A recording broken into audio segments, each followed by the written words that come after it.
Bueno, bienvenidos al tercer episodio de Bajando la Guardia. Generalmente estoy acompañada de mi compañera Ana, que ahora está de vacaciones, está de viaje. Así que lo invité a él, que tiene un programa de política que va los lunes de 7 a 8, un poquito antes de mi programa de streaming. El señor Maxi, ¿cómo estás? ¿Cómo estás, Sol? Muchísimas gracias por invitarme. La verdad que estuve viendo los otros programas y me parece que este es un encuentro muy positivo también para justamente esto, analizar la política, analizar un poco la realidad y por supuesto encontrar esas visiones que cada uno de los argentinos queremos como para seguir formándonos. Sí, además nosotros hacemos en streaming, digamos, nuestros distintos programas. Sí. Y siempre decíamos de hacer un mashup en streaming. Bueno, terminó siendo en podcast, que es otro formato. Pero bueno, terminó saliendo. Gracias por reemplazar a Anita estos días. Vamos a ver.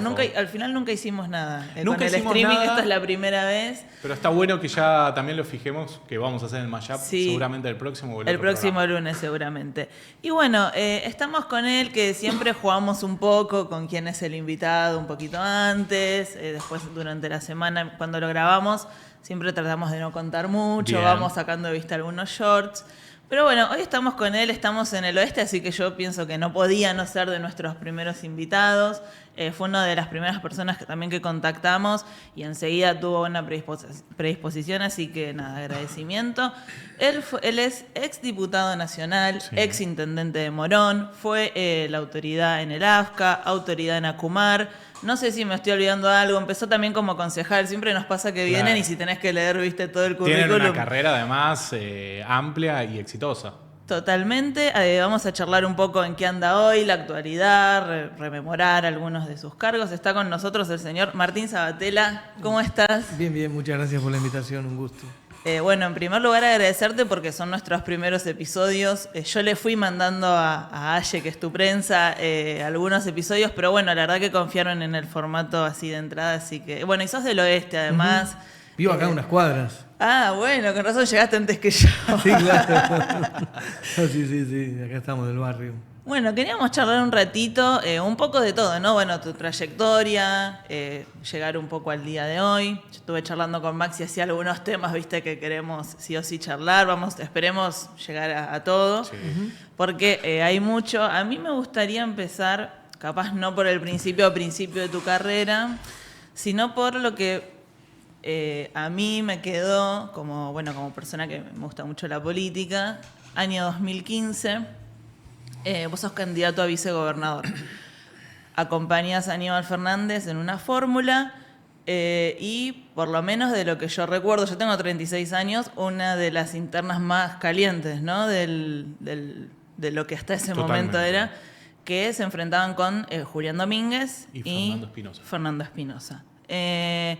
¿Cómo se vivió desde adentro? Porque desde afuera se veía como, bueno, esto es una interna muy caliente, por momentos un poco que es pasada, capaz.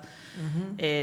Llegó a trascender que creo que lo contaba Aníbal, que Casal había autorizado a Jorge Lanata que entrevistara a los hermanos Lanata, en esta famosa entrevista que Aníbal lo tildaron de la morsa y que le costó hasta hoy, porque por más que después fue favorable para él. Sí, la justicia dijo que no tenía nada que ver con ese caso, pero en el pensamiento de muchas personas quedó, sin duda.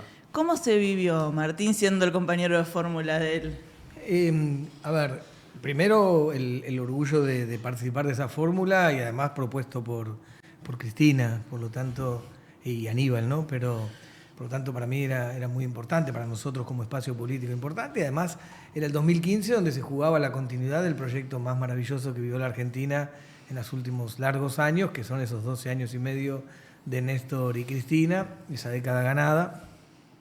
Por lo tanto, era qué iba a suceder después del 10 de diciembre del 2015, ¿no? Y lo que sucedió después, obviamente, fue todo peor, incluyendo el capítulo nuestro, desde el 10 de diciembre para acá, que fue el capítulo donde gobernamos con Alberto.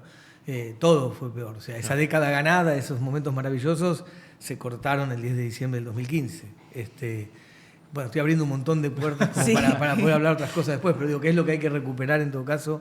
Ese camino que se cortó el 10 de diciembre del 2015. Pero digo, en relación a la interna específica, era el PASO. Sí, quizás la marca más fuerte, nosotros ganamos esas pasos Sí. Claro. con Aníbal. La marca más fuerte fue la cantidad de barbaridades que se inventaron, de noticias falsas alrededor de Aníbal, que evidentemente logró un efecto, porque no me acuerdo, hasta la vecina de mi casa que me decía: Martín, te conozco de toda la vida, ¿qué haces con ese señor? De la morsa, el triple asesino, una cantidad de cosas que se habían inventado. Decía: no, te juro que es todo mentira, pero bueno, se instaló, y yo creo que eso... lo peor es que fue también construido desde adentro, que uno piensa ahora, que en algún momento pensamos no puede ser, y bueno, viendo dónde está Scioli ahora, que era el jefe de Casal, que Sí. Aníbal dijo que abrió, bueno, está claro por qué podría hacer eso y mucho más. Hoy Scioli es funcionario del peor gobierno de la apertura democrática para acá. Entonces, bueno, nada, sí, obviamente tenía el dolor de esa cosa de la invento desde adentro, ¿no? Desde adentro de ese dispositivo, que eso lo pensaron para la lógica de la interna, y después se había tirado tanto que también esa bola afectó el resultado electoral general. O sea, ayudó a se Vidal perdió, a llegar, digamos. Obvio, claro que sí. Entonces, bueno, pero sí, digamos, vos me lo traes, yo hace mucho que no hablaba del tema, pero bueno, ese momento sí fue muy, muy complejo, porque, insisto, desde el propio gobierno provincial encabezado por Scioli, yo creo que había más una responsabilidad en el gobierno de Scioli y en Casal y todo ese dispositivo que en la fórmula que competía con nosotros. Yo creo que la responsabilidad de los que inventaron eso tenía más que ver con la usina de Scioli que con otra fórmula con la cual Julián es un gran compañero y yo tengo mucho respeto. Claro, porque yo me acuerdo, bueno, Scioli era candidato a presidente y él apoyaba la fórmula contraria a la de ustedes en la provincia, y Cristina los apoyaba a ustedes. Un poco así, Estaba como sí, una bastante cosa así. Bastante así. Y vos, porque, bueno, recién decías que tu vecina te decía eso, y digo, tu fuerza se fue construyendo en Morón un poco criticando las cosas del PJ, el aparato, todo lo malo que eso tenía, y de repente vos lo acompañás a Aníbal, que viene un poco de ese palo. ¿Cómo tomó eso Bueno, tu el proceso fuerza? nuestro fue antes también. Nosotros nos incorporamos al kirchnerismo y es nuestra identidad hasta el día de hoy, obviamente. Nosotros somos una fuerza política kirchnerista, una fuerza que reconoce en Cristina su líder. Somos hijos de esa década ganada, más allá de que nacimos antes de ese 25 de mayo del 2003, pero digo, conceptualmente somos eso, porque la agenda de la década ganada, las políticas de la década ganada, tienen que ver con nuestra agenda, que es el núcleo de idea, principios y valores que compartimos. De hecho, yo fui candidato a gobernador en el 2011 con la colectora, con Cristina presidenta. O sea, nuestra incorporación al kirchnerismo como proceso político, social, cultural, es previo, o sea, es desde el 2000.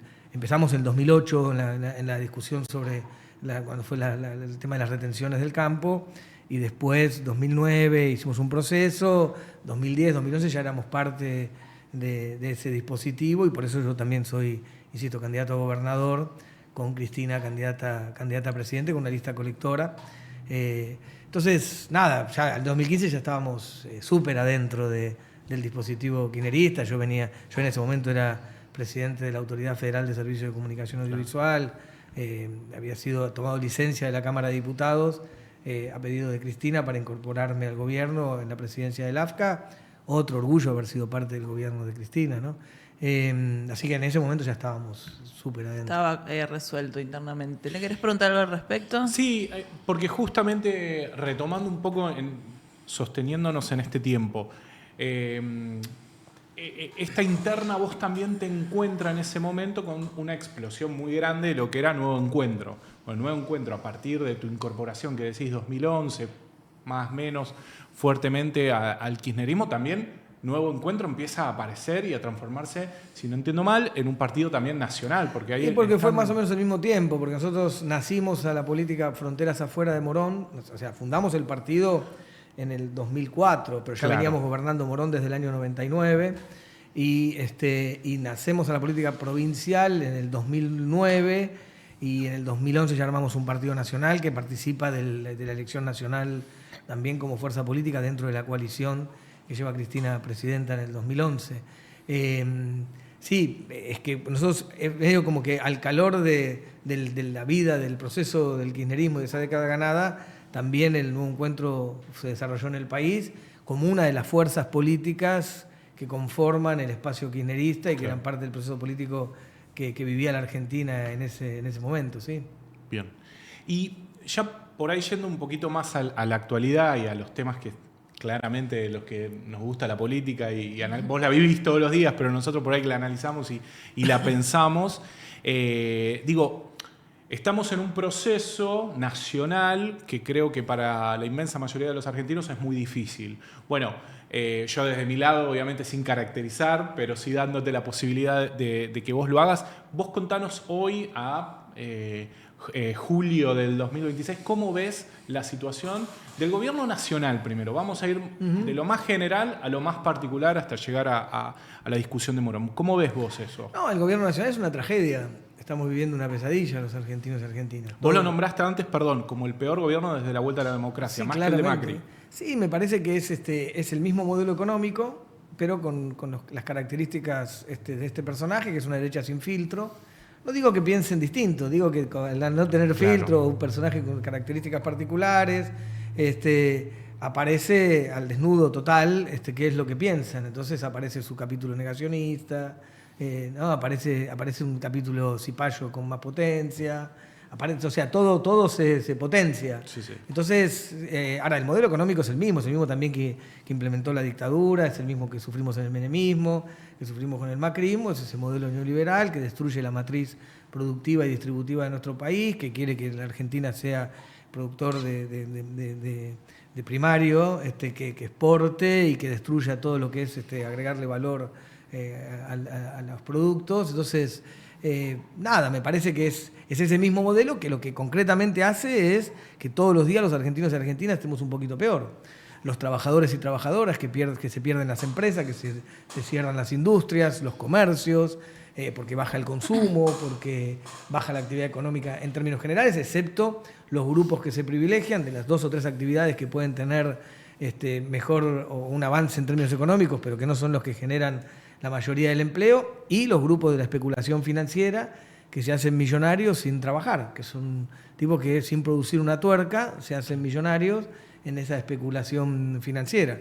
Entonces, ese modelo hace mucho daño, además de destruir, como lo vienen haciendo, derechos que históricamente la Argentina ha construido a través de los años, la historia de lucha, de los movimientos populares de la Argentina, ¿no? Entonces, nada, me parece que sí, estamos viviendo un momento con mucho dolor, además, porque todo eso que estamos conceptualizando, que estamos describiendo, que estamos analizando después en la vida cotidiana, es que no llegas a fin de mes, es que la heladera está vacía, que no podés comprarle los útiles para los pibes en las escuelas, que nada, que se te complica, como decía Cristina, que nos desorganizan la vida y en este caso además no llegás a mediados de mes. Pero no solamente los jubilados, las jubiladas, que al principio arrancó por ahí, ahora todo el mundo. Y además todo el mundo está un poquito peor, porque a todo el mundo le rinde distinto la plata. Por lo tanto, en todos los niveles, si se quiere, estás peor. Por supuesto, lo más doloroso son los sectores más vulnerables, son los sectores más desprotegidos, que el gobierno también deja teóricamente en manos de ese mercado que obviamente no va a resolver absolutamente nada, porque un mercado sin Estado es mercado negro, que lo que hace es reproducir la desigualdad social y no enfrentar justamente desde un Estado todo eso para construir una sociedad de derechos. Entonces, digo, lo que estamos viendo es un modelo que hace mucho daño, que produce mucho dolor y que va a tener consecuencias muy, muy duras. Por eso creo que es absolutamente necesario que podamos construir desde una alternativa que le ponga un fin y que el 10 de diciembre del 2027 podamos recuperar un camino para las mayorías populares en nuestro país.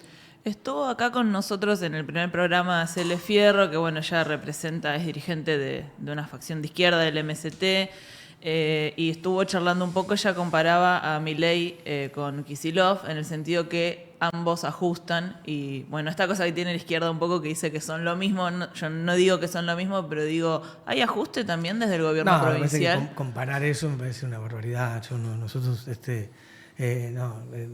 parece que lo que hay en la provincia es una situación de una provincia ahogada, asfixiada por el abandono del gobierno nacional. Es muy difícil gobernar la provincia de Buenos Aires o un municipio también con el Estado Nacional corriéndose de sus responsabilidades, robándole la plata, en este caso a los bonaerenses y a las bonaerenses.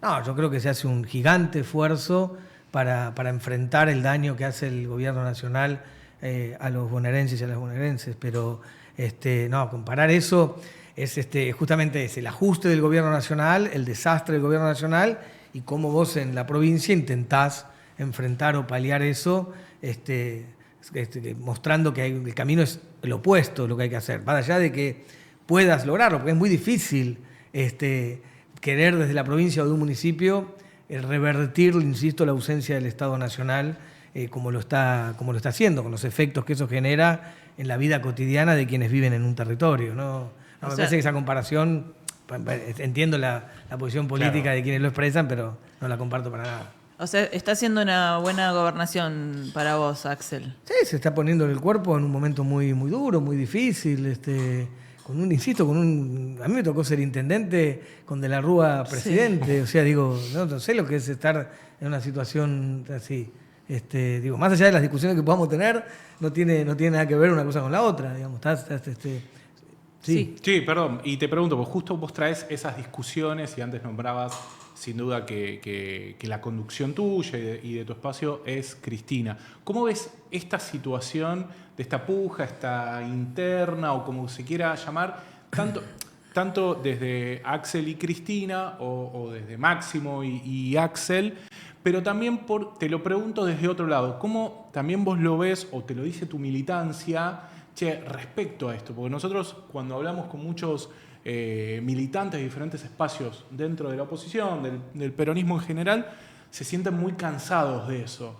Y como que ven que hay una oportunidad muy buena para el 2027, porque hay un amplio rechazo a Javier Milei, y que el no ponerse de acuerdo ahora... Sí, primero se ha instalado la idea de que debatir es malo y que discutir es un problema. Claro. Y yo creo que es necesario. O sea, yo no concibo la política sin diálogo, sin debate de ideas, sin búsqueda de cuáles son los mejores caminos, ¿no? Entonces, y después la Argentina ya no es más bipartidista, es bicoalicionista o bifrentista, por lo tanto, más todavía se necesita sintetizar y consensuar en los espacios políticos que se presentan ante la sociedad. Entonces, dos cosas. Primero, que es lógico que estemos debatiendo después del fracaso del gobierno de Alberto, que en términos generales a mí me da negativo, más allá de los capítulos positivos que también tuvo, y más allá del contexto, la guerra, la sequía, la pandemia, todas estas cosas obviamente, pero creo que atravesamos muy bien la pandemia y por suerte gobernábamos nosotros y no Macri, porque estaríamos todos muertos. Sí, entonces, eso es así, entonces eso no hay duda, pero para no llevarlo todo al extremo final, ¿no? Entonces pero indiscutiblemente, por lo menos para nosotros, el balance es negativo. Un gobierno peronista, un gobierno popular, que termina con el 50% de pobres, o que el trabajo, el salario no te saca de la pobreza, es básicamente un gobierno que esencialmente fracasa en sus rasgos de identidad constitutivos. Entonces, después de eso que debatamos, me parece fundamental. O sea, si nosotros llegamos a un nuevo gobierno el 10 de diciembre del 2027 sin tener una síntesis de qué hacer con el Fondo Monetario Internacional y qué hacer con la deuda, es un problemón, porque llegamos así y así no fue. ¿Son esas las disputas que hay con el gobernador? Me parece que hay que discutir, hay que debatir cuál es el programa, cuál es la síntesis programática. O sea, nosotros necesitamos unidad, no hay ninguna duda, necesitamos tener una estrategia que pueda poner en valor el conjunto del espacio nacional, popular, peronista, como se quiera llamar. El movimiento nacional en su conjunto tiene que ganarle a Milei. Necesitamos unidad para eso, pero además de la unidad necesitamos orientación, sentido de esa unidad, contenido.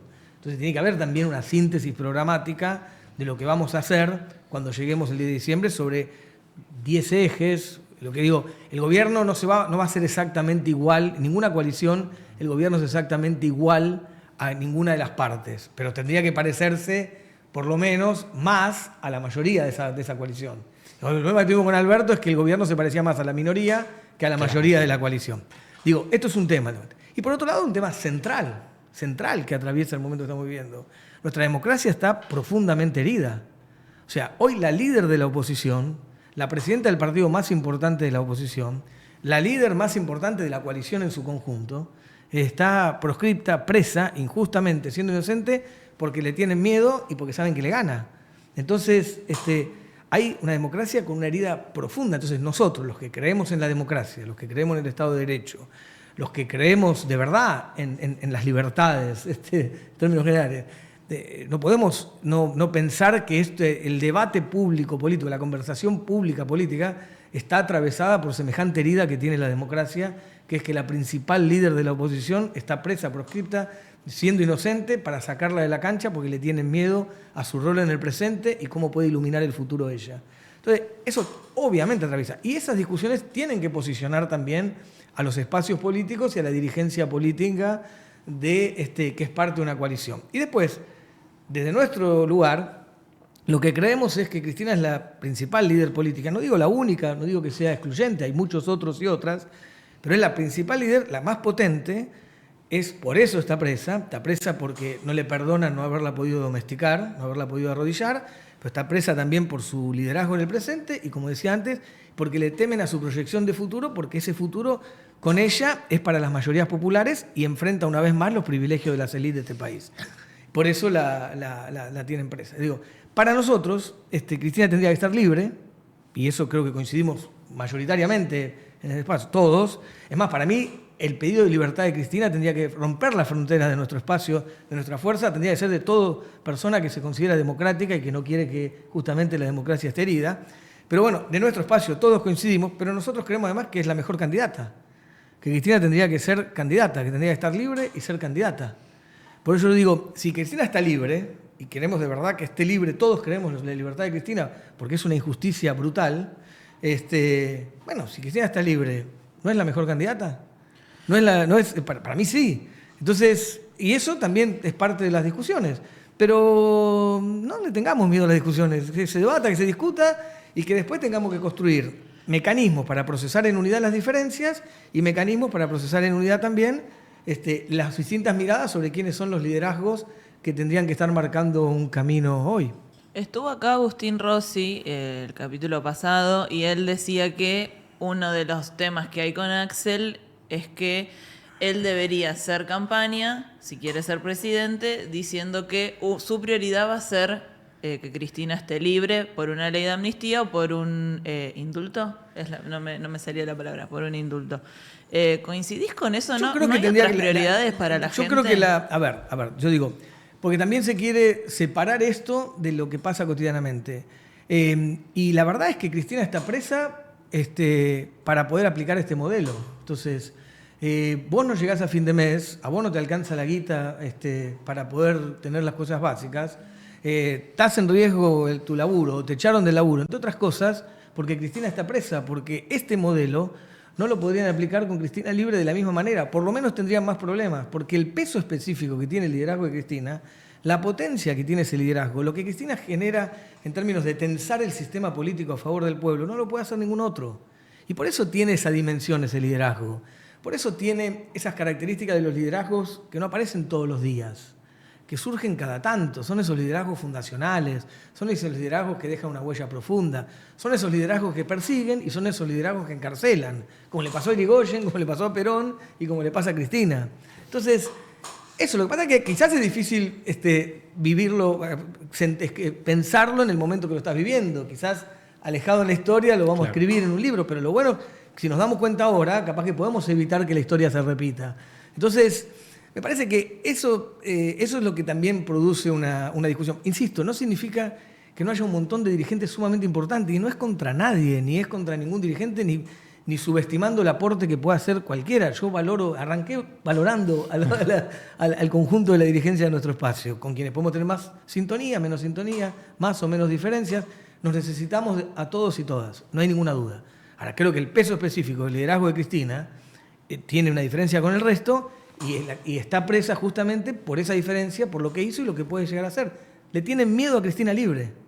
Pero coincidís con esto que decía Agustín de que si yo creo Axel que todos quiere ser gobernador... No, creo que todos tenemos que estar comprometidos con la libertad de Cristina. Yo creo que tiene que estar libre antes, creo que tiene que estar libre ahora, ya, y tiene que ser candidata.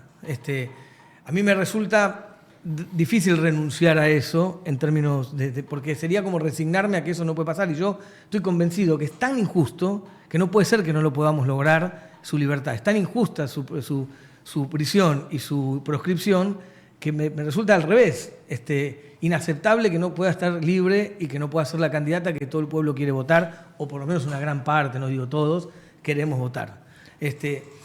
Ahora, si eso no sucediera, que insisto, no me gusta aceptarlo, no me gusta conceptualmente resignarme a eso, sí, por supuesto no puede haber un solo día de un gobierno popular que sostenga la proscripción y que no empiece a curar la herida de la democracia. Claro, pero te hago una consulta, porque nosotros sentimos en el análisis que en parte la discusión es programática, pero también la discusión es de liderazgo, sí, claro, que quieren plantear, pero también, digo, a la hora de pensar que puede estar esta situación de Cristina libre y por ende Cristina candidata, pero puede pasar la situación de que lleguemos a las elecciones y Cristina no esté libre. Uh-huh. Ese posible gobierno peronista también tiene no solamente que generar las condiciones para que Cristina esté libre lo antes posible, el primer día o cuando sea, pero de todas maneras, ¿no te parece como que hay que hacer algún tipo de cambio estructural, sobre todo con la justicia, para que no se vea tan intervenida por los sectores de poder, para que apliquen lo que necesitan los demás? No hay ninguna duda, el partido judicial es una herramienta, es esa parte de la justicia, o de justicia entre comillas, de ese sistema judicial que está colonizado por los grupos económicos, por los factores de poder, y que funciona como una herramienta extorsiva, o en este caso hasta proscriptiva, de los liderazgos que intentan enfrentar sus privilegios.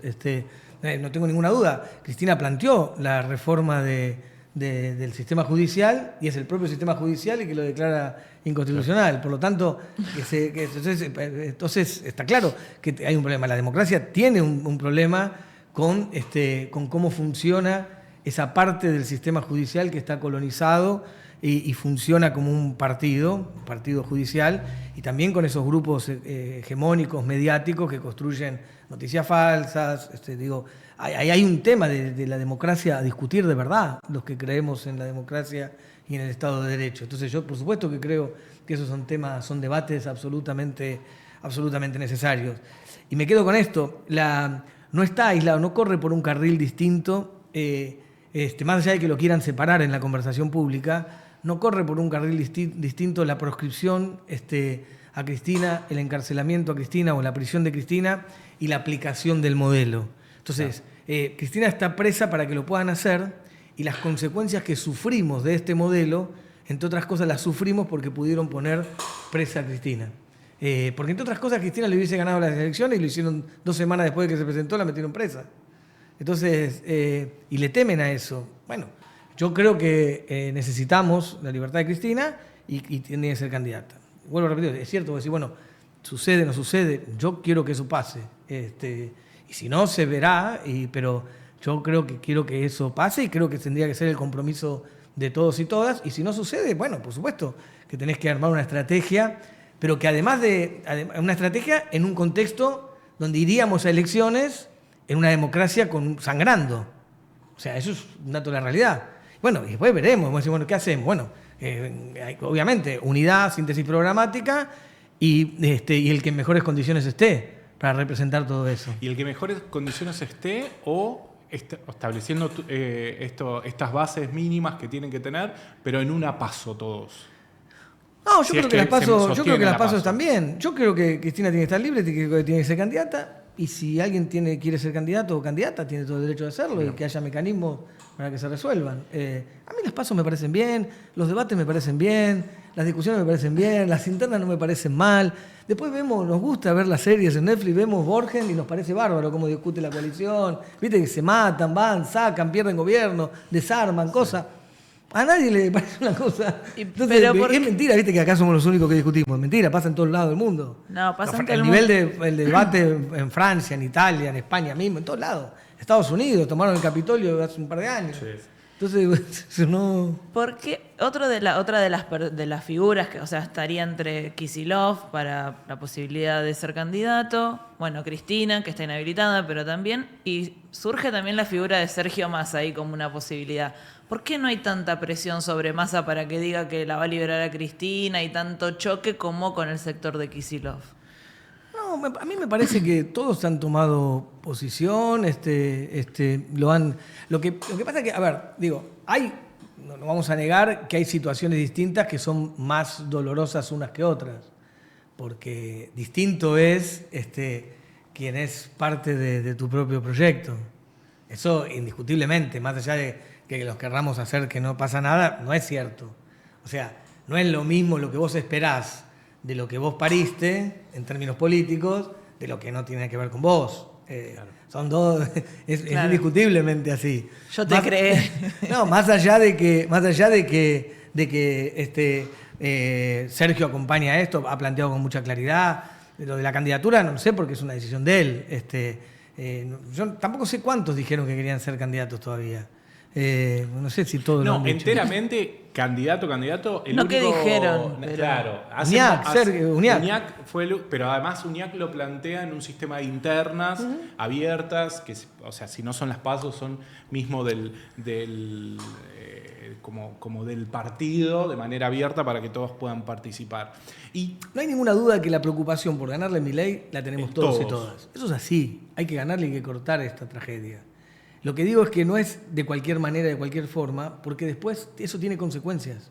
Entonces hay que ganarle a Milei, tenemos que iniciar un nuevo gobierno el 10 de diciembre de 2027, pero un gobierno que haga lo que tiene que hacer. Claro. Un gobierno que se anime a hacer lo que tiene que hacer, porque la Argentina va a estar peor todavía después de esta tragedia. Entonces necesitamos claramente que ese próximo gobierno popular realmente haga lo que tiene que hacer un gobierno popular para representar a las grandes mayorías. Lo que se siente por ahí, Martín... Y eso implica no solamente la voluntad de hacerlo, sino también en la potencia y el poder para hacerlo. Vos podés querer hacer lo que quieras, yo puedo hacer lo que quiera, yo no puedo hacer, o sea, hay quienes tienen otras herramientas, ¿no? Entonces, bueno, me parece que hay voluntad, hay unidad, hay síntesis programática, acordar qué se hace, discutir la matriz productiva, distributiva, discutir lo del fondo, la deuda. Este país no puede avanzar en un proceso de desarrollo con equidad, de crecimiento con justicia social, si se dedica a pagarle la deuda al fondo, impagable. Entonces habrá que renegociar, habrá que reestructurar. Nos acusan de nosotros no querer pagar. Mentira, somos los que más pagamos, pero poniendo la prioridad en el pueblo. Entonces, digo, porque era liberarse de eso para que no te condicione el desarrollo económico. Bueno, nada, me parece que está bien discutir eso. Y después también hay que tener coraje. Y hay quienes están probados en eso. Lo que se siente por ahí un poco es que en esa bruma de las discusiones de liderazgos o de quién dice, quién hace o lo que sea, falta que se termine de desarrollar esos 10 ítems o ese plan programático de, ¿qué va a hacer el gobierno nacional a partir del 2027? Y como hay tantas miradas también dentro del ámbito nacional y popular, no solamente del peronismo, sino de todos los que están ahí, es como que no se llega a esa discusión porque todavía se está discutiendo lo anterior. Se está discutiendo todo, se está discutiendo todo. Hay cosas que son más atractivas para el mundillo político, para los medios. Pero se está discutiendo. Yo te llevo una discusión entre los economistas nuestros viendo cómo hacer eso. Todos se van porque no hay nada para poner en el Zócalo. No tiene la misma atracción. Pero digo, se está discutiendo todo y hay que sintetizarlo y hay que debatir y hay que discutir y hay que tener una propuesta y hay que saber que digamos, este espacio político hoy es el que enfrenta en el Parlamento, es el que enfrenta al gobierno en el Congreso, en diputados, en el Senado Nacional, en la calle, con nuestros dirigentes, con nuestros referentes, más allá de las discusiones que podamos tener o los debates que podamos tener también. Antes de llegar a Morón, que sé que queremos llegar porque bueno, somos del oeste, me gustaría, vos fuiste funcionario durante el gobierno de Alberto, fuiste autoridad en Acumar. ¿Ahí te convocó Alberto o te convocó Cristina? Fue una convocatoria de Cristina, obviamente avalada por el presidente, la tiene que firmar. Sí. Con acuerdo de Alberto. Mejor dicho, yo iba al gobierno ese en el marco de la coalición, fui al gobierno ese en el marco de la coalición en representación del kirchnerismo, en representación del espacio que lidera Cristina. Y septiembre del 2021 se pierden... Pero todos, ¿no? Como los que van desde el masismo van a representación de Claro. Sergio, Sí. todas las partes de la coalición. Las facciones, digamos. Sí. Septiembre del 2021 se pierden hubo unas pasos, se pierden las legislativas, y está esta jugada de Cristina de que la gente que ella convocó con el visto bueno de Alberto le presentara la renuncia a Alberto para forzarlo a hacer ciertos cambios tanto en la política económica como en el gabinete. ¿Fue acertada esa jugada de parte de la vicepresidenta de ese momento? Pero nosotros fue una decisión nuestra que le presentamos la renuncia a Alberto, porque si él es el presidente, más allá del espacio, si no quiere que tenga una decisión de él, si seguíamos o no seguíamos en el gobierno. Yo presenté la renuncia también. O sea, la dijeron a disposición, pero sí, claro. fue un pedido de Cristina hacia ustedes. No, fue una decisión de un espacio que si el presidente, a ver, si el presidente decide no escuchar a la líder de nuestro espacio, capaz que piensa que nosotros no tenemos que estar. Entonces, ¿y por qué pensás que no las aceptó finalmente? No lo sé. Hay que preguntarle a Alberto o a Vilma Ibarra, que creo que era la que lo asesoraba. No lo sé. Yo no lo hablé nunca con él. Pero no fue algo armado, decís vos. Entre nosotros, sí, entre nosotros hablamos. Claro, los funcionarios que lo o decidieron. sea, Guado presenta la renuncia y todos los que somos parte de ese mismo espacio tomamos la misma decisión. Y sí, obviamente, como presentamos esto, es una decisión del presidente. Sí, quería que los que representábamos al espacio del kirchnerismo de Cristina sigamos estando en el gobierno o no. Nosotros teníamos una mirada muy crítica de lo que pasaba, pero porque la verdad que veíamos que se la chocaba. Entonces, claro. En cada uno de los lugares. Entonces decíamos, bueno, me parece que lo que pasó con Alberto es que el no escuchar, de repente no querer más escuchar a Cristina, me pareció un disparate. Él hizo mucho daño al gobierno, a las políticas públicas, porque es como tener a Maradona o a Messi, ahora que estamos en el mundo mundial, y no escucharlo, o no querer que juegue. Vos decís, ¿cómo puede ser? Entonces, si vos tenés a una persona que fue 2 veces presidenta, ex vicepresidenta, además fue la compañera de Néstor, o sea, en la primera presidencia del kirchnerismo. O sea, digo, ¿cómo puede ser? No te parezca en un momento que no te escuchas más. Y después se construyó una idea de que el problema era Cristina que alertaba de los problemas y no Alberto que los generaba. Entonces vos decís, che, paren. No es un problema que Cristina esté alertando que están diciendo que hay problemas. El problema es que Alberto genera esos problemas. Entonces, digo, hay cosas raras como se construyen acá, ¿viste? Las responsabilidades. Pero no, nosotros pusimos a disposición del presidente, no lo aceptó y seguimos. Porque acá, también dijo Agustín que hoy Axel se ve en un espejo de Alberto si él llegara con la bendición de Cristina, digamos, como si él armara con ella. Si eso se escucha mucho, se lee mucho, pero claro. Si Axel considera que, si hay una preocupación sobre esto, de yo no quiero ser Alberto, esta idea que circula, yo no sé si será así, ¿no? Habría que preguntárselo a él, pero ya que estamos especulando sobre eso, si eso es así, yo le contestaría que no hay ningún... Primero, que si ello pasara, o sea, si él llegara a un lugar, o sea, digo, no hay ninguna posibilidad, supongo que no hay ninguna posibilidad de que sea Alberto, porque él no iría y vendría con Vicentín, supongo, él no haría el acuerdo espantoso que se hizo con el fondo, él no festejaría los cumpleaños de la esposa en pandemia, él no nos enteraríamos después de una cantidad de barbaridades que nos enteramos. Entonces, si lo que nosotros teníamos eran diferencias políticas, ideológicas, que las expresamos. Entonces, supongo que no. Y además, si hay una valoración del aporte, hay un problema. Por eso yo digo que Cristina tiene que estar libre, porque es la principal, porque está injustamente presa. Pero porque es la líder más importante. Entonces, vuelvo a repetirlo. Si vos tenés Maradona y Messi en un contexto como el que estamos viendo, que está muy difícil, ¿por qué no salís a...? Y lo que pasa es que la agenda sería otra. Con Cristina libre, la agenda sería los problemas de desempleo, sería los problemas de... Bueno, pero entonces tendría el problema de desempleo, sería el problema... Muy bien, entonces yo digo, ¿por qué no pensar, si es la mejor, es la líder más potente que tiene la Argentina, entonces ¿cómo no va a ser la candidata a presidente? Lo que le imposibilita eso es la proscripción del partido judicial, que lo hace justamente porque le tienen miedo, porque les gana. Entonces, ahí es donde yo digo, ¿por qué no? Entonces, ahí aparece una cosa dando vuelta, que parece que Cristina presa les resulta cómodo a muchos y muchas, de afuera y de adentro. Y entonces ahí es donde me hace ruido, por supuesto. Ok, ¿querés ir a Morón? Sí. ¿Querés algo más de esto? No, me parece que en términos amplios de tanto de la historia como de Martín, como lo que estamos viviendo a nivel nacional y provincial, la discusión, estamos bien. Nosotros dos, justamente, bueno, vos también, obviamente, somos de acá, de zona oeste. Martín, nosotros sabemos un poco el tema de las discusiones provinciales, pero bueno, también entendemos que en Morón hay algún tipo de discusión política. Vos hace poco saliste con una carta pública a decir, che, yo voy a ser candidato a intendente en el 2027. Bueno, primero te quiero preguntar, ¿cómo va ese camino personal tuyo y de organización? ¿Y cómo está el vínculo hoy por hoy con la municipalidad y con Lucas Gui? Pero por sobre todo, ¿cómo ves también, che, cómo se va a organizar esto de cara al 2027? Bueno, vamos a tratar de ordenarlo todo eso. No, a ver, Morón es pionero en muchas cosas y también fue pionero en estos debates, porque la discusión en Morón viene de hace ya muchos años, previo a cualquier otra discusión nacional y provincial, no tiene que ver con eso.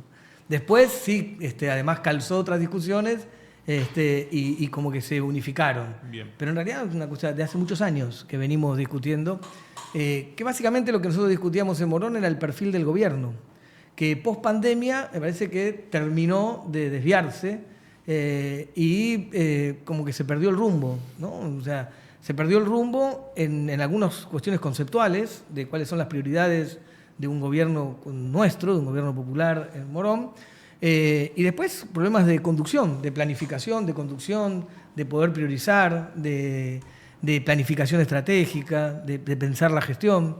Entonces empezamos a discutir que veíamos que estaba chanchándose el gobierno, que se perdía la brújula, que no había una mirada ni a corto, ni a mediano, ni a largo plazo que tenga planificación profunda. Y eso afectó el espacio público, los asfaltos, la vereda, las calles, las luces, la seguridad, la educación, la salud.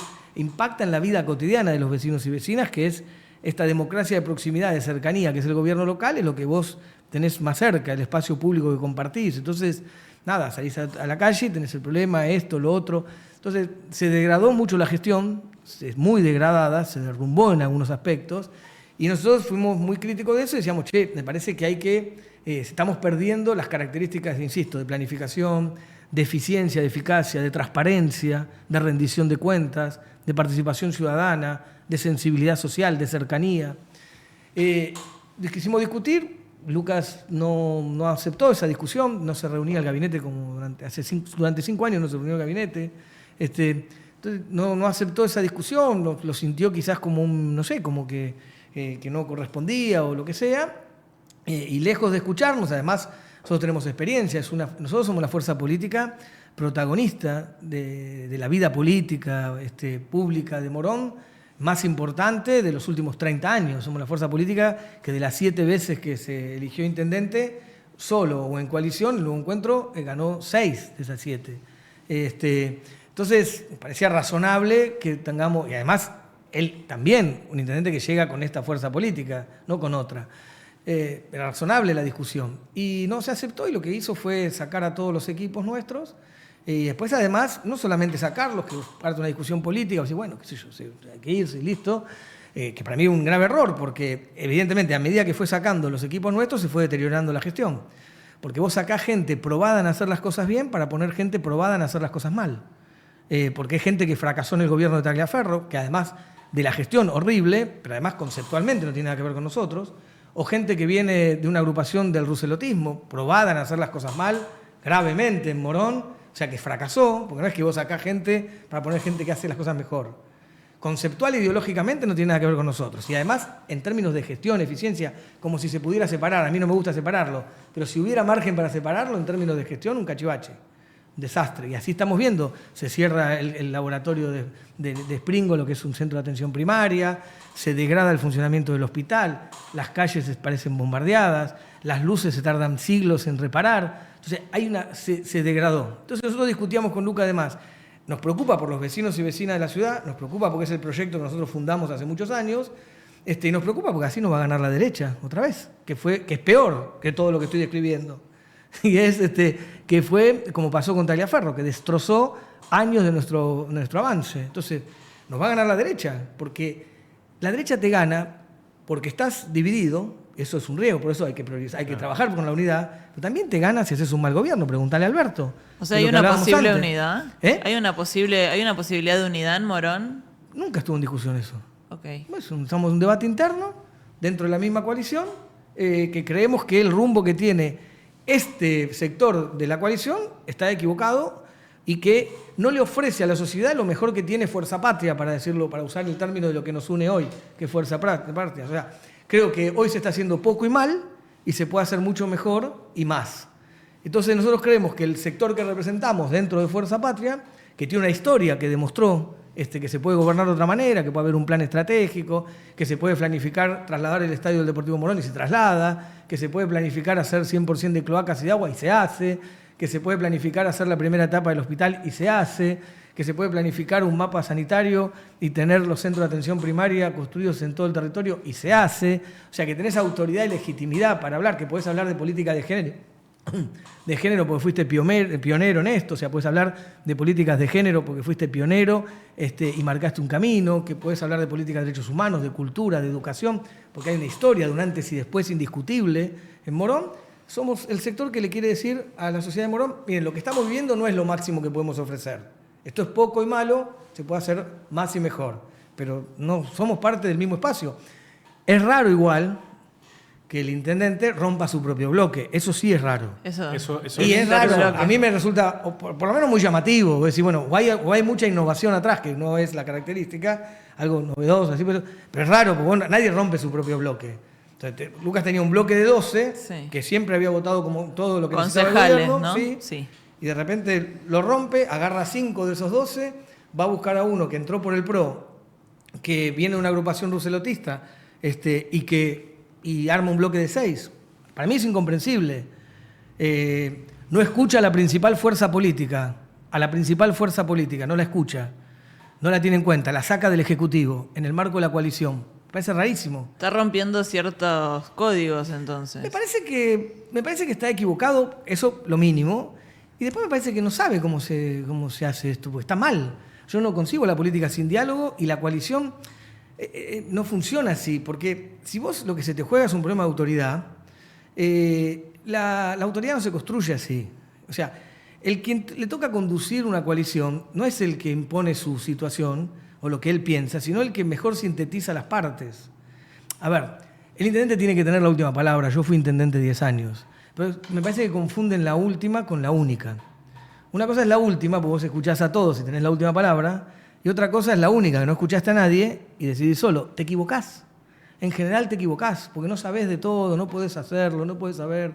El que mejor conduce y planifica es el que sabe armar equipos, el que tiene grandes debates y que después salda la discusión, toma una decisión, desde una concepción, desde una filosofía de cuáles son las prioridades del gobierno. Después hay saberes, hay equipos. El equipo de salud nuestro ha sido reconocido en el contexto de la pandemia como el mejor equipo de cualquier municipio del país. Y lo echás y así está el hospital. Y lo echás y así están los centros de atención primaria. En economía, echás un equipo excelente y pones un equipo que la están chocando, no pueden pagar, tuvieron problemas para pagar los aguinaldos. Ahora levantaron, parece ser, toda la agenda cultural en vacaciones de invierno. Porque al mismo tiempo que decís, no tengo plata para la agenda cultural de vacaciones de invierno, tenés una grúa, que a mí me parece muy lindo, porque nosotros hicimos los primeros actos para la promesa de la bandera, los hicimos en el gobierno nuestro. Y a mí me parece buenísimo, si tenés plata, si las prioridades te ordenan, ponés 6 grúas, no una, para hacer el show. Pero si no tenés para mantener los espectáculos culturales en las plazas de los barrios, para que la persona que está atravesando la crisis de Milei pueda caminar 2 cuadras, ir a la plaza del barrio y en las vacaciones de invierno acompañar a sus pibes y pibas, no es la prioridad la grúa. No estoy diciendo que está mal, porque a mí me gusta también, pero según si se puede, es como decir, bueno, ¿en qué contexto? ¿Cuándo? ¿Cómo? ¿Se puede? ¿Es prioridad? ¿Lo podemos hacer? O sea, no hay plan, no hay orden. La plaza de atrás de Coto, del centro de Morón, a mí me parece bien hacer plazas, pero hiciste una plaza enfrente de otra, cuando vos tenés muchas plazas degradadas en los barrios y la gente no se toma el colectivo al centro de Morón para llevar a los pibes en las vacaciones. Va a 4 cuadras de su casa, 2 cuadras, 3, a la sociedad de fomento, al club, donde tenías una actividad cultural. Entonces, hay un problema un problema de gestión, de planificación, de prioridades y de ruptura con los principios que marcaban las características de nuestra gestión y han incorporado gente que además de ser absolutamente ineficiente y eficaz, pertenece a un mundo de ideas opuesto al nuestro y que además nadie votó. Y no puede ser que... perdón. No. No puede ser que en esta interna disputa o debate que hay entre ustedes, porque recién decías, bueno, el que mejor tenga la síntesis de las partes, ¿no puede ser que eso lo capitalice el Frente Renovador con Martín Marinucci? A ver, hay los 3 sectores más importantes de Morón, también está Martín. Nosotros tenemos una excelente relación. Él ha expresado en algún momento creo que si no había reelección, él iba a ser candidato. Sí. A mí me parece bien. Yo tengo una valoración grande, lo respeto. Me parece bien, me parece que todo el mundo puede presentarse y querer ser. No me parece mal, no tengo un problema, no me parece dramático ni problemático que los distintos sectores de una coalición quieran ser representados por su propio sector, que encabeza. Lo que pasa es que esa persona tiene la responsabilidad después de sintetizar al conjunto. Pero a mí me parece bien. Yo, sinceramente, creo que nosotros somos el espacio político con mayor historia y trayectoria de los últimos 30 años en Morón, que tenemos una historia que no te garantiza el futuro de esa historia, pero que te da una autoridad de la palabra y una legitimidad para arrancar con la posibilidad de decir, créeme porque lo hice, ¿no? Y nada, sí, nosotros hemos decidido volver a ser candidato a intendente el año que viene. Si los moronenses y las moronenses lo deciden, asumir el 10 de diciembre del 2027 la intendencia, no para hacer lo mismo que ya hicimos, lo que hicimos ya lo hicimos, entonces ya no haremos el plan estratégico 2020, sino haremos el plan estratégico 2040. Bien, por ahí, en la descripción de lo que sentís que está o ves que está pasando en la administración del municipio y también la otra parte con la ruptura en el Consejo Deliberante, la verdad que se ve difícil encontrar por ahí que haya un espacio de síntesis, aunque haya disputa en la PASO. No hay ninguna duda que esto es más difícil porque el nivel de ruptura que el intendente eligió como camino. Okay. Eso es un disparate. Yo hace 1 año y medio que le digo que hay que sentarse razonablemente porque estamos obligados a convivir y que estamos en debates teóricamente internos. ¿Y qué respuesta te da eso? No contesta, no quiere, no acepta. Que no, digamos, a las distintas instancias. No, me parece que es muy difícil, pero digo, y por eso la sensación, por ejemplo, no hablar con el bloque nuestro en el Consejo Deliberante es una cosa rara. Nosotros presidimos el Consejo Escolar también, no hablar con la fuerza política, claro, que es como extraño. Yo creo que lo que garantiza que a pesar de todo esto que está muy mal el gobierno, pueda continuar y tratando de ir ordenando cosas es un nivel de responsabilidad extremo que tenemos nosotros. Si nosotros actuáramos solamente como reacción a la persecución política, a la caza de brujas, al ataque brutal que sufre nuestra fuerza política, si lo midiéramos solamente por eso y no asumiéramos una responsabilidad histórica y una responsabilidad política y un amor profundo por esta ciudad, un amor profundo por los moronenses y las moronenses, el convencimiento de que hay un proyecto que cuidar y un proyecto que reconstruir, esto sería un desastre. Somos extremadamente responsables, porque lo que hace el gobierno local y el intendente con nuestra fuerza política es impensado. ¿Cómo es los próximos meses de Martín Sabatella en Morón? Morón estamos trabajando, estamos recorriendo, estamos hablando mucho, estamos recorriendo todos los barrios, estamos conversando con las organizaciones sociales, estamos con la Sociedad de Fomento, con los clubes, con las cámaras de comercio, con las cámaras industriales, con los vecinos y vecinas, muchísimas reuniones casa a casa, barrio por barrio. Es el lugar donde vivimos, es una historia, digamos, hay mucha historia, entonces hay... No es una cosa rara, a mí me resulta absolutamente natural caminar por cualquier barrio en Morón, estar con los vecinos, abrir la puerta y juntarse a tomar un mate y conversar, y qué es lo que estamos haciendo. Si bueno, este año no hay elecciones, este año usémoslo justamente para encontrarnos con todos y todas y construir un proyecto común, porque cuando uno arma un programa de gobierno, además de armar buenos equipos y convocar a distintos saberes, también hay una cosa que es fundamental, que es la escucha con el vecino, la vecina, con el sector, un sector determinado. O sea, nadie mejor que quienes viven en San Francisco para conocer los problemas de San Francisco. Nadie mejor para hablar de los comercios de Agüero que la Cámara de Comercio de Agüero. Entonces, la construcción de un plan de gobierno y de un programa se hace en esa articulación de saberes específicos con mucha escucha, con mucho dándole a la democracia local institutos de participación, de democracia semidirecta. Cuando estás en el gobierno, querés construir un gobierno participativo, y nosotros queremos construir un programa participativo para llegar al gobierno. Y eso es lo que estamos haciendo, conversando mucho y hablando con todos y todas, convocándolos a volver a tener el Morón que en un momento nos enorgullecía. Y que además es cierto, porque fuimos reconocidos nacional e internacionalmente, y en muchos casos, a pesar de muchas diferencias también que podías tener, pero te unía un gobierno que había marcado un camino distinto y había construido una cultura política nueva que nos enorgullecía. Bueno, yo le quería hacer una pregunta más como ya entrando al final. Vos algo más de este tema, ¿estamos?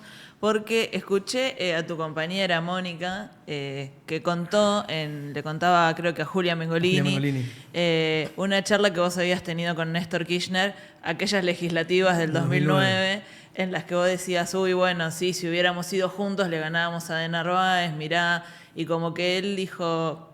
Como que él te decía, no, bueno, pero fue mi responsabilidad por no haberte convocado. ¿Nos puedes contar un poquito? Me gustaría que lo cuentes vos. A ver, sí, nosotros veníamos conversando con Néstor mucho. Siempre tuve una excelente relación desde el primer día. De hecho, nosotros hicimos la cumbre de Mercociudades en Morón y la inauguró Néstor acá. Yo tenía una relación política y personal con mucha cercanía, con mucha onda. Y bueno, él sabía que nosotros estábamos armando una fuerza política que tenía que nacer y que teníamos que presentarnos fronteras afuera de Morón. Hicimos un proceso, ya previo a eso, en el 2008, nosotros hicimos un acompañamiento muy fuerte cuando fue el conflicto por las retenciones, como te digo. Bueno, tomamos una definición, hicimos un camino de acercamiento. Y en el 2009, nada, no llegamos a ir juntos, pero veníamos conversando y él tenía una estrategia... Y nosotros conversamos y a él le pareció nada, que no pensamos que iba a pasar lo que pasó, no pensamos que era absolutamente necesario resolver eso. Entonces, bueno, nada, fuimos a las elecciones, nosotros nacimos como fuerza política, yo fui electo diputado nacional, pero esa noche estaba con una situación agridulce, porque habíamos nacido, habíamos logrado el objetivo, pero había perdido Néstor por poquito, entonces era una cosa rara, porque era un festejo sin festejo, era una cosa, fuimos medio así a casa, medio tristes también. Y el primer llamado a la mañana es el de Néstor. Entonces me llama, eufórico, Martín, te felicito, qué elección que hicieron, genial.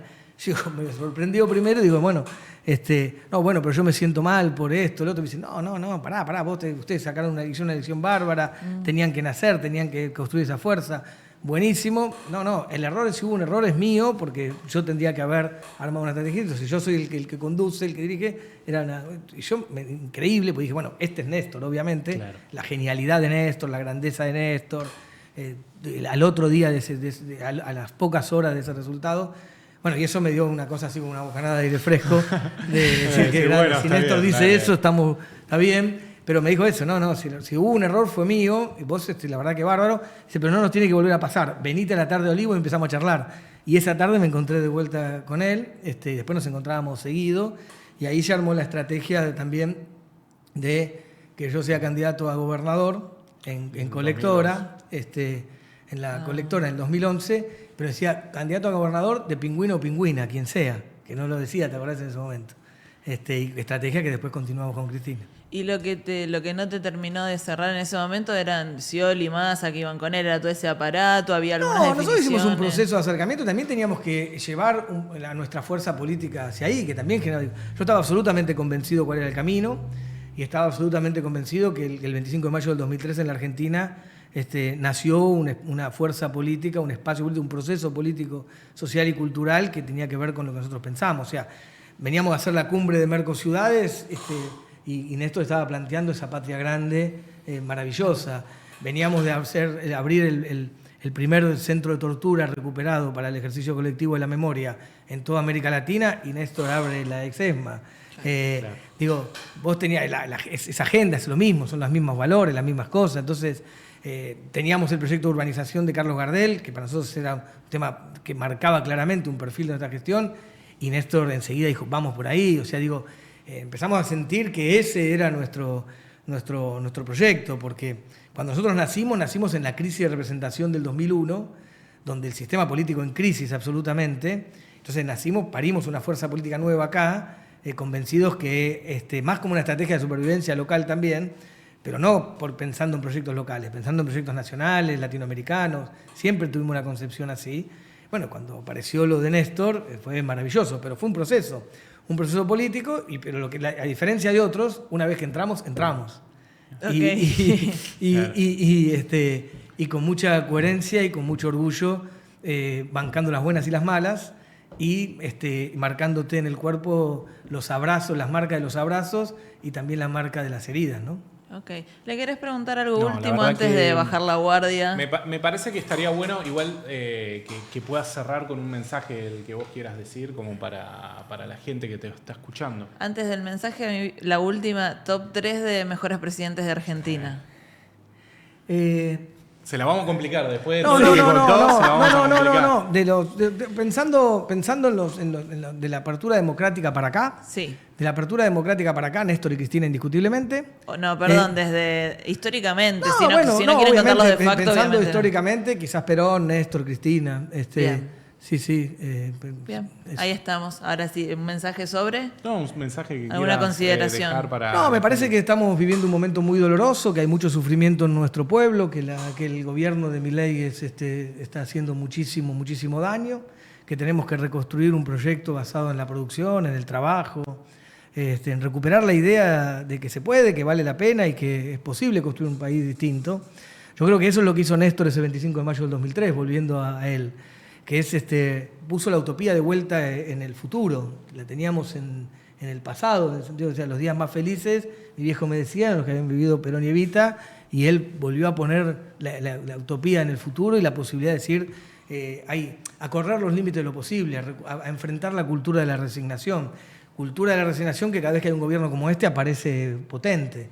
Entonces yo estoy convencido que se puede, que hay una memoria de derechos de nuestro pueblo, que por más que quieran destruir, hay una memoria de derechos, nosotros no aceptamos como pueblo que nos quiten lo que hemos construido. O sea, estamos pasando un momento duro, pero estoy convencido que los argentinos y argentinas vamos a salir y que podemos iniciar un camino el 10 de diciembre del 2027 que recupere lo que se cortó ese 10 de diciembre del 2015. Insisto, no para hacer lo mismo porque lo que hicimos ya lo hicimos, sino para darle continuidad a esa potencia, a ese proyecto nacional, popular, democrático, que lo que busca es un país donde la felicidad no sea un privilegio de unos pocos, sino sea un derecho de todos y todas. Bueno, Martín, gracias. Ahora sí llegó el momento de bajar la guardia y entiendo que trajiste el poemita. Sí, Así sí. que Hice toda la tarea. cuando quieras lo escuchamos, ¿no? ¿Estamos para escucharlo? Estamos. Bueno, te cuento, es un poema de César González, Bien. que es un poeta, escritor, cineasta del barrio Carlos Gardel, Mira. de Morón. Hermoso. Y que yo creo que justamente el arte, la literatura, la cultura le cambió la vida. Y este es un poema que creo que tiene varios años, que habla justamente de eso. Es un poema que él dedica a la gente del barrio Carlos Gardel, dice, mi barrio. Bien, cuando quieras. Así que ahí estamos. Villas, la vida en un mundo aparte o así se vive apartado del mundo. Familias numerosas, o mejor dicho, madres solteras con muchos hijos. Los cascotes que inventan caminos, así el barro no te muerde los tobillos. Pilones de basuras por acá y por allá, esqueletos de autos robados ya desmantelados, saqueados y prendido fuego. El sonido de un disparo en una esquina, 10 disparos de respuesta en la otra. Charlas de vecinas a través del alambrado mientras cuelgan la ropa en la soga. Che, ¿te enteraste que lo mataron a fulano? Sí, y que a Mengano le reventaron el rancho en la madrugada, la policía y sus cacerías. La iniciación sexual bien temprana, los guachos, las pibas, el comedor que se redujo a tan solo una merienda por día, los que se van a trabajar con sus bolsitos y sus bicis y sus ojos tristes y cansados, la mayoría de la juventud que abandona la escuela sabiendo que San Martín lo único que hizo fue posar para el billete de 5 pesos, las madres que lloran la muerte del hijo chorro en velorios propios y ajenos, más patadas que gambetas en el campeonato de fútbol los domingos a la tarde, el aire intoxicado por el porro cortado que está vendiendo hoy la tranza, los evangelistas y sus gritos, los perros persiguiendo las motos, el guiso salvador del mediodía, el mismo guiso a la noche, lo que queda del guiso mañana, uno con las últimas Nike al frente, 2 acá a la vuelta, 10 en el fondo, el micro que recorre los penales llenos de novias, de hijos, de madres y padres, la cumbia poniendo ritmo a la miseria, el amanecer y los carros, el amanecer y los que todavía siguen de gira, los muchos sueldos flacos destinados a un celular, a ropa nueva, a disfrazar la pobreza, Maradonas que mató la policía, que están en cana o laburando en una fábrica y que derrochan su magia, pero en una canchita de barro. La avenida y su frontera que divide la villa del mundo. Rezos que ruegan exiliarse a la sociedad. El sonido anestesiante de la lluvia maltratando las chapas. Los extranjeros de clase media que vienen a comprar droga y se van descalzados sin plata pero con la droga. Las velas derritiéndose en los mini santuarios con la foto de los pibes que murieron a mano de las balas. Paredes que recuerdan sus hazañas. Mujeres que modelan ante la pandilla, amor inconsciente pero puro, niños que se convierten en padres. La religión de odiar a muerte a la yuta y 2 de sus devotos a bordo de un superauto seguramente robado. Habitantes que se conocen todos, secretos que saben todos, engaños imposibles de ocultar. Panorama de vida que siempre tiene olor a celda, a plomo, a trabajo en negro o en gris, o a traje de encargado de limpieza. Es la villa, es otro mundo, es vivir apartado. Bravo, qué lindo, así como hacemos los poetas, en vez de aplaudir. César González contaba que cuando se urbanizó el barrio Carlos Gardel, agradeciéndole a Néstor, a Cristina y a nosotros, que nos tocaba la parte del gobierno local acá, se reconcilió con la lluvia. Porque se reconcilió con la lluvia, le parecía que se podía disfrutar de la lluvia, porque antes de la urbanización la lluvia era una tragedia, no se podía salir, no podían entrar, la gotea, las gotas del agua, la caída. Así que dijo, la urbanización del barrio me reconcilió con la lluvia.